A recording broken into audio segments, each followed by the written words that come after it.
নারীর পিছনে ছুটলেন কেন? নারীর পিছনে ছুটলেন কেন? কেন নারীর পিছনে ছুটলাম? আমি নারীর পিছনে ছুটতাম কেন?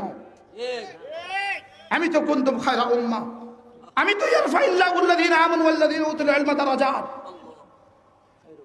আমি তো খায়রুকুম মান তাআল্লামাল কুরআনা ওয়া আল্লামা।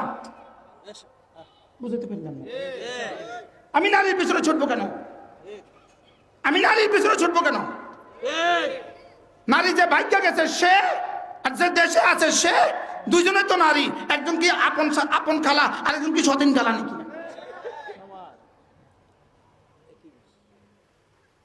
খালা একজন আপন, একজন সৎ নাকি?